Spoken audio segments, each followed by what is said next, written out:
वंदे मातरम, जय सिया राम। दोस्तों, मैं अंकित कल में आप सभी का तहे दिल से स्वागत करता हूं। आज मैं आप सभी को इस वीडियो के माध्यम से एक ऐसे महान पुरुष के बारे में बताऊंगा जिनके जीवन में प्रारंभ से ही मानव संघर्षों का फैलाव आ चुका है और फिर किस प्रकार उन्होंने अपने आप को संभाला, फिर एक दिन इतिहास रचा। इसके बारे में आप सभी को बताऊंगा। साथ ही इस वीडियो के माध्यम से मैं आप सभी को यह भी बताऊंगा कि वो लोग जिनकी सोच है कि जो लोग इतिहास रचते हैं या जो आज सक्सेस की बुलंदियों को छूते हैं उनमें कुछ खास होता है या फिर वह किसी और गोले के होते हैं, तो ये बात बिल्कुल गलत है मेरे भाई। क्योंकि सक्सेस उन्हीं को मिलती है मेरे भाई जिनके हौसलों में जान होती है। पंखों से कुछ नहीं होता, हौसलों से उड़ान होती है। तो चलिए शुरू करते हैं। जैसे कि आप सभी को पता है, इस मोह माया के संसार में जब कोई व्यक्ति जन्म लेता है तो प्रारंभ में वह रोता है, लेकिन मैं जिस महान पुरुष के बारे में बताने जा रहा हूँ, जब इन्होंने जन्म लिया था तब इनके मुख से पहला शब्द ही राम निकला था। बस यही कारण था कि इनका नाम राम बोला रखा गया था। और जैसे कि मैंने आप सभी को बताया कि इनके जीवन में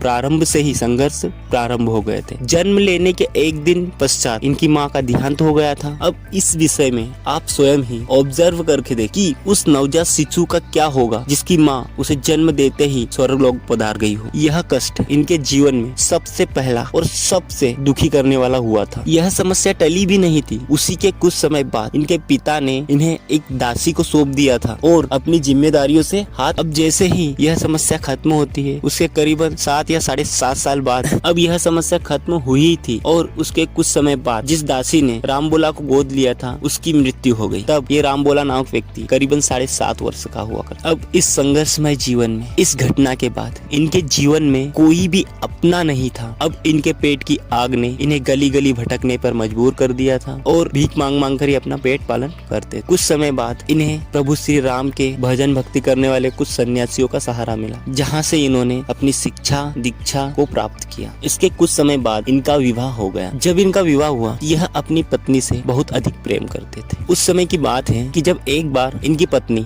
अपने मायके किसी काम से चली गई। ये अपनी पत्नी के प्रेम में इतने मग्न हो गए थे कि ना इन्हें दिन का ख्याल रहता था ना इन्हें रात का ख्याल रहता। खाना पीना तो दूर, आधी रात अपनी पत्नी के घर जाने का फैसला कर लिया और उसी आधी रात को हम निकल पड़े। अब पत्नी के घर के रास्ते में उन्हें एक नदी मिली। नदी में बाढ़ आई हुई थी और उस पार जाने का कोई रास्ता नहीं हुआ। अब रामबोला को उस पार जाना, तब वो सोच रहे थे कि कैसे जाएं। कुछ समय बाद नदी में एक लाश बहते हुए गुजर रही थी। रामबोला इतने मगन थे कि उन्हें ना तो लकड़ी और लाश में कुछ फर्क दिखाई नहीं दिया। उन्होंने इस लाश को लकड़ी का टुकड़ा समझकर उसे पकड़कर उस पर बैठकर नदी को पार कर लिया। अब उन्होंने नदी को तो पार कर लिया। उसके बाद जब यह अपनी पत्नी के घर पहुंचे, तब इन्होंने सोचा कि अगर मैं सामने से जाऊंगा तो सभी पूछेंगे कि इतनी रात को क्या काम पड़ गया तुम्हारे।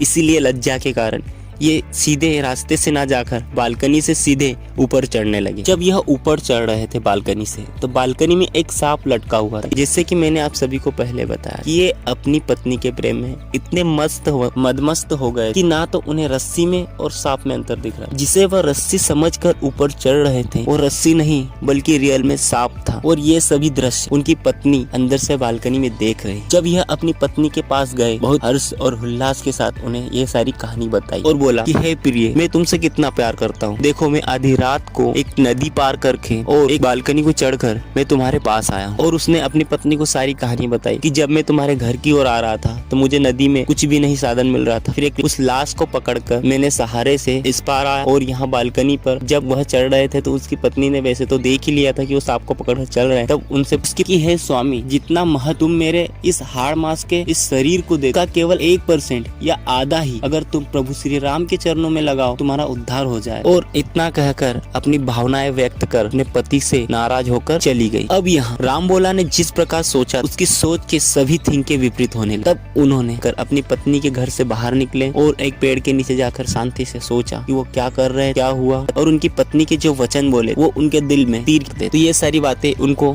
अपने दिल में गहराइयों तक लग गई और उन्होंने प्रण किया और प्रभु श्री राम की भक्ति में लीन हुआ। कुछ समय बाद इन पर माँ सरस्वती प्रसन्न हुई और इन्हें ज्ञान की प्राप्ति हुई। और इसके बाद प्रभु श्री राम के इतने उपकार हुए इन पर कि इन्होंने रामचरितमानस की रचना। वैसे पहले रामचरितमानस की रचना तो वाल्मीकि जी ने, जो कि इन्होंने पूर्णतः इसे संस्कृत में लिखा। उसके कुछ समय बाद तुलसीदास जी ने इन्हें समझने के अनुसार इसे हिंदी में लिखा। की, जो कि संस्कृत में हुआ करता। वैसे तो आप सभी समझ गए होंगे कि मैं किस व्यक्ति की बात कर रहा हूँ। मैं उन महान पुरुष तुलसीदास जी की बात कर रहा हूँ। हाँ, मैं तुलसीदास जी की ही बात कर रहा हूँ। जिस प्रकार मैंने तुम्हें सब कुछ बताया कि तुलसीदास जी के प्रारंभ जीवन से उन्हें एक के बाद एक करके कष्ट आते रहे, लेकिन अपनी बुद्धि और अपने कौशल से उन्होंने उन सभी का सामना किया और सही समय पर सही डिसीजन लेने के कारण वह आज मैं इस वीडियो के माध्यम से आप सभी को यह संदेश देना चाहता हूँ कि इस पृथ्वी लोक जन्मे सभी पे, वो चाहे आप या मैं, हम सभी के जीवन में कुछ न कुछ रूप से समस्याएं आ, लेकिन उनका किस प्रकार सामना करना होता है इस कहानी के माध्यम से हमने पृथ्वी के सृष्टिकर, जिन्हें हम भगवान श्री राम जी के नाम से जानते हैं, जब उन्होंने मानव रूप में जन्म लिया उन्हें भी बहुत सारी समस्याओं का सामना करना पड़ा। छोटे से समय से ही उन्हें शिक्षा ग्रहण करने के लिए गुरुकुल जाना पड़ा, फिर 14 वर्ष का वनवास काटना पड़ा। वनवास काटने के बाद कुछ समय बाद उन्हें अपनी पत्नी से दूर रहना पड़ा और बहुत सारी ऐसी बातें